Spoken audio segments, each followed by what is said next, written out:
Tomorrow is Bell Let's Talk Day, and today we want to talk about the mental health of migrants fleeing violence around the world. During a refugee crisis in Greece, aid workers would meet Turkish migrants on boats with food, blankets, and medical supplies. Dr. Essam Daod was one of those workers. He realized the situation could also be mentally damaging for migrants, especially children, if there wasn't a quick and effective response to their trauma. For more on this, Dr. Daod joins me from Haifa in Israel. Thank you very much to come on and speak about this very important issue. Thank you, Beverly. Thank you for having me. Yeah, it's good to talk to you about this, and because of your experience and expertise in this, tell me about your findings, how it was that you decided and then wanted to speak out on, make an action plan to help migrants.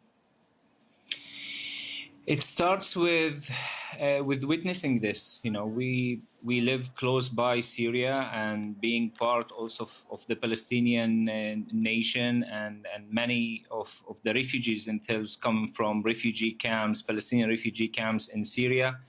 I found it as a duty to do something to help, especially that I share the narrative, the cultural background, the language, and also my profession as a child psychiatrist and psychotherapist. And I found myself in 2015 in the Greek island of Lesbos, one of the most busiest islands that time, that received almost 600,000 refugees in less than half a year.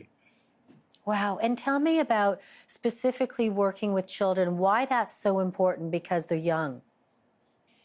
Look, the whole humanitarian aid delegation and support is focused on the body. And it's important, but it's you know, this topic is marginalized even in our daily life in our Western countries, mental health. So imagine what the situation is about mental health support in a crisis zone, and especially for you know, marginalized and you know, neglected people like the displaced population and refugees.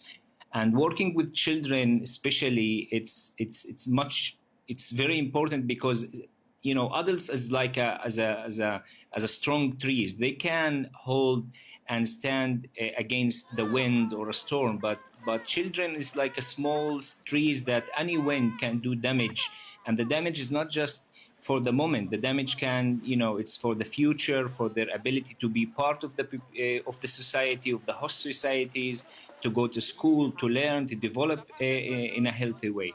So it's very important to deliver the support and on real time, on site, and not to do it, you know, months or years later, because then we will deal with post-traumatic stress disorders and other mental health issues that it's very hard to deal with. Right, they can carry through their whole lives. Tell me about the ability, the optimism in terms of, if you deal with these children young and deal with them right away, how they could then go on in life without necessarily suffering that, carrying that with them.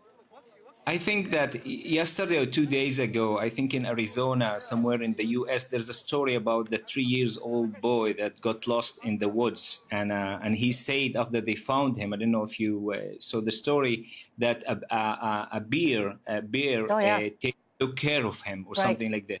That's and right. This is exactly what we do. And this is exactly what we can do with the children. Children has a huge imagination. They have a fantastic imagination that we can use and we can take advantage of. When we work with children in a crisis zone, in a war, like I'm doing what I call the mental health lifeguards, for example, in a rescue boats in the Mediterranean, in the front of the Libyan coast or the Turkish coast, where all the refugees come from Syria or of Africa.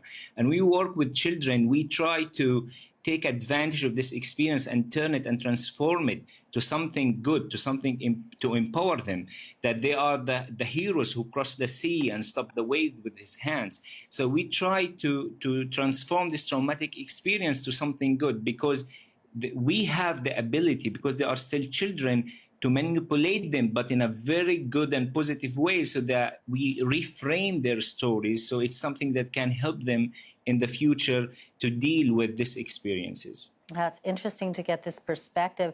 Dr. Essam Daod, thank you so much for your time. You're welcome. Thank you so much. Tomorrow is Bell Let's Talk Day. For every social media interaction, text or phone call you make, Bell will donate 5 cents for mental health initiatives.